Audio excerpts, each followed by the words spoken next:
Olá, segundo ano! Vamos para o resumo de enzimas? Então, depois que vocês terminarem de assistir esse vídeo, vai lá fazer o questionário, porque vale 1 ponto para a nota do segundo bimestre, tá bom? Então, vamos lá. Enzimas. E o que são enzimas? Enzimas são proteínas que catalisam reações químicas. E o que isso quer dizer catalisam? Quer dizer que elas aceleram as reações químicas, né? Então, elas fazem com que a energia de ativação, a energia necessária para uma reação acontecer, seja menor. Elas conseguem fazer aquilo de uma forma mais rápida do que se não tivesse o catalisador. No caso, então, elas são catalisadores biológicos, elas são os catalisadores dos seres vivos, do mundo biológico.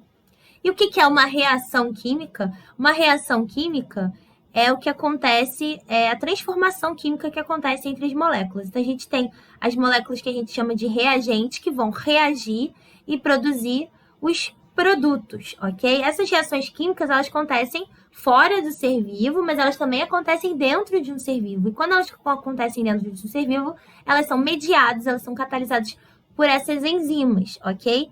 As enzimas, numa reação química que envolve enzima, a gente chama os reagentes de substratos.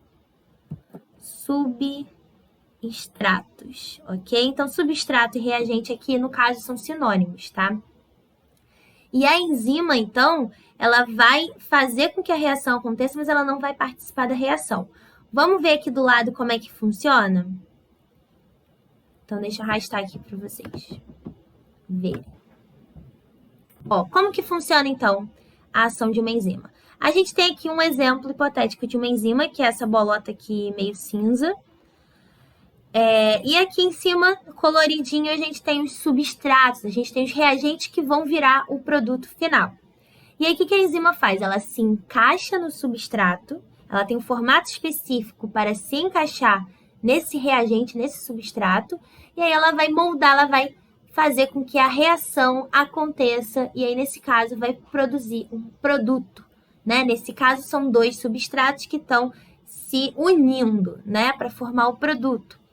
Então, eu botei aqui embaixo, a gente chama esse encaixe de chave fechadura, porque é específico, assim como a sua chave, ela vai abrir a sua casa e não a casa dos outros, porque a chave e a fechadura tem um encaixe específico. As enzimas, elas também têm um encaixe específico com o substrato. Então, ela não vai encaixar em qualquer substrato, ela não vai fazer qualquer reação química. Ela é direcionada para um tipo de reação química. Cada reação química tem uma enzima que é responsável, ok? Então, tem o desenhozinho aqui, da molécula se encaixando perfeito no substrato, né? A enzima e o substrato se encaixando perfeitamente. Isso é muito importante, porque a gente vai ver aqui mais para frente que esse encaixe é importante. Ou seja, se a enzima perder o formato dela, ela não vai ter mais encaixe, ela não vai ter mais função, tá certo? Então, eu vou dar um exemplo aqui real, que está acontecendo agora dentro do seu intestino. O que está acontecendo agora dentro do seu intestino? Essa enzima aqui rosa, que é a enzima chamada de maltase, ela está se unindo ao substrato chamado maltose, que é um disacarídeo, e está fazendo a reação química, que é o quê? Quebrar essa maltose em duas glicoses. Então, elas estão lá fazendo esse papel constantemente lá dentro do seu intestino, tá bom? Essa região aqui, que é onde o substrato se encaixa, repara que no formato que eles fizeram, bonitinho aqui, para ver que o encaixe é perfeito. Mas então, essa região aqui, que é onde o substrato se encaixa, se chama sítio ativo, ok? É uma região muito importante da enzima, que é a região aonde o substrato se encaixa, tá bom? E aí a gente vai ver agora quais são os fatores que vão influenciar na reação, né, na velocidade dessa reação química que acontece mediada por enzimas. A gente vai ver 3 fatores. A temperatura influencia na velocidade, o pH e a concentração dos substratos. Então, vamos dar uma olhada aqui nos gráficos de cada um. Temperatura. Gente, o gráfico da temperatura é assim, É bem parecido com o pH, não sei se vocês já estão conseguindo ver, se minha cara está em cima.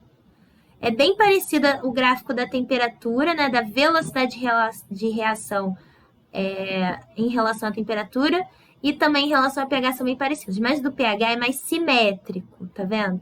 Da temperatura cai mais bruscamente, mas é bem parecido. Opa! Então vamos lá. Temperatura, gente, o que acontece?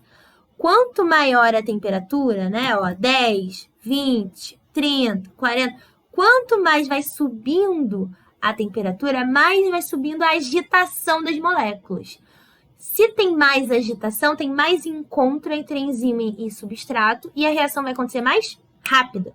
Então, por isso que esse gráfico aqui tá o quê? Tá subindo. Maior temperatura, maior velocidade. Beleza, mas aí vai chegar no topo aqui do gráfico, que é onde a enzima funciona melhor, né? É a temperatura ideal para aquela enzima que ela tem a maior atividade dela. Depois dessa temperatura ideal, logo depois ela começa a cair de atividade, né? A velocidade começa a parar de acelerar. Por quê, gente? Porque as enzimas, elas são proteínas e elas têm uma tolerância a uma determinada temperatura. No geral, é o quê? É 40 graus, né? Na maioria dos seres vivos. Tem alguns seres vivos que aguentam mais, tem alguns que aguentam menos essa temperatura. E aí, essa temperatura, o que vai acontecer com ela quando passa do limite dela? A temperatura faz com que as ligações, né? Porque a enzima ela tem um formato, que é o formato tridimensional, que toda proteína tem, e ela tem umas ligações que acontecem entre os aminoácidos. Quando a gente dá muita temperatura, essas ligações elas se rompem. E aí, o que vai acontecer com a proteína? Ela vai desnaturar. Ela vai perder o formato. Desnaturação, ok? Se desnaturou, perdeu o formato, não vai ter mais como fazer reação química acontecer, tá bom? Então, por isso que ela sobe, a temperatura é boa para uma reação química acontecer, mas tem um limite. Aí ela depois cai, tá bom? A história do pH, vamos ver como é que o pH influencia. É bem parecida. Por quê? Porque o pH, ele mede o quanto de H+ tem no meio. E H+, como vocês estão vendo aí, é positivo, né? É mais, é um cátion. E esse H+, ele pode reagir com os aminoácidos da proteína e fazer com que essas ligações também se percam, né? E aí desnatura a proteína. Então, esse caso aqui, ó, que eu desenhei, da proteína tá aqui com a sua estrutura tridimensional e aí ela perde a sua estrutura tridimensional, o nome disso é desnaturação, acontece tanto com mudança de temperatura quanto mudança de pH, tá? Nesses dois casos a gente vai ter a desnaturação da proteína. E aí como é que é o gráfico? O gráfico é bem parecido, a gente tem um pH que é o pH do topo do gráfico, que é o pH ótimo de uma determinada enzima. E aí, se você diminuir o pH, né, deixar o meio mais ácido, ou aumentar o pH, deixar o meio mais alcalino, essa enzima ela vai começar a perder o formato dela, começar a desnaturar e vai diminuir a velocidade da reação. Então, por isso que é mais simétrico, né? Então, a gente tem um pH ótimo, se mudar para menos, cai. Se mudar para mais, também cai, tá certo? E lembrando que, da mesma forma que a temperatura, cada tipo de enzima, cada organismo aguenta uma, o pH também, tá certo? Então, dentro do nosso corpo, a gente tem locais, tô dando um exemplo do nosso corpo, mas isso vale para todos os seres vivos, ok? Mas dentro do nosso corpo, a gente tem locais que tem um pH mais ácido, um pH mais básico, um pH neutro, né, que é o 7. E cada enzima que funciona nesse local, ela tem um pH ótimo, tá certo? Então, no caso aqui dessa enzima, imagina que é o pH 7. Por exemplo, uma enzima da boca, a amilase salivar que está na nossa boca, ela funciona no pH neutro. Agora, o mesmo gráfico aqui a gente pode ter para outra enzima, né? A enzima A, essa daqui é a enzima B. Você vê que o formato é igual, mas aonde que está o pH ótimo delas pode mudar. Então, por exemplo, essa daqui é uma enzima que está no nosso estômago, que tem pH 2, e ela funciona melhor no pH 2 do que em outros. Então, se pegar essa enzima e botar na boca, ela não vai funcionar. Se pegar a enzima da boca e botar no estômago, ela também não vai funcionar direito, tá certo? Elas precisam estar no pH ideal para elas, para a configuração, para o formato delas. E por último, a gente tem a concentração do substrato. Então, a gente mede, gente, a velocidade da reação a partir da formação do produto. Então, quanto mais reagente a gente botar no meio, mais produto mais rápido a gente vai ver aparecer. Só que as enzimas, elas estão trabalhando constantemente, lembrando que elas não participam da reação. O que isso quer dizer? Elas fazem uma, ficam livres para fazer a próxima. Elas não vão junto com o produto e acaba. Elas ficam lá fazendo produto, uma depois do outro, né? Elas ficam livres. Deixa eu mostrar aqui no início do quadro, que eu esqueci de botar. Aqui, ó. Como que elas funcionam, né? Elas fazem o produto e aí aqui, ó, uma observação, ó. Elas ficam depois livre para a próxima reação. Para encontrar mais reagente, tá bom? Bota aí no caderno de vocês aí essa observação. Então, imagina o seguinte, tá lá, as enzimas estão trabalhando, aí você tá atacando substrato, né, reagente, e elas estão lá, trabalhando, produzindo, fazendo produto. Quanto mais reagente você bota, mais rápido vai ter a aparição desse produto. Só que vai chegar uma hora que as enzimas não vão aguentar mais, porque elas estão todas trabalhando, elas estão todas que a gente chama de saturada. Então, olha só, olha como é que é a curva. Ela vai crescendo, porque quanto mais substrato a gente bota, mais produto, mais rápido a gente vai ver aparecer.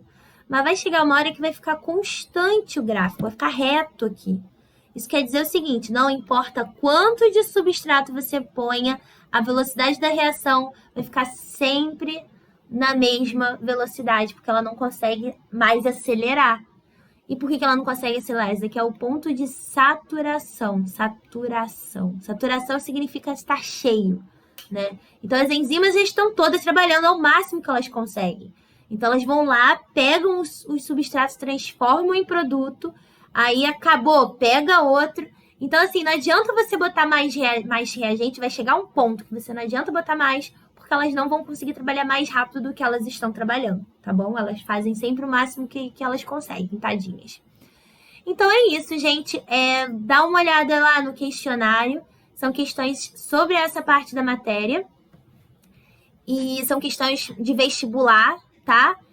Qualquer dúvida, manda uma mensagem pra mim. E por hoje é só. Beijo, galera!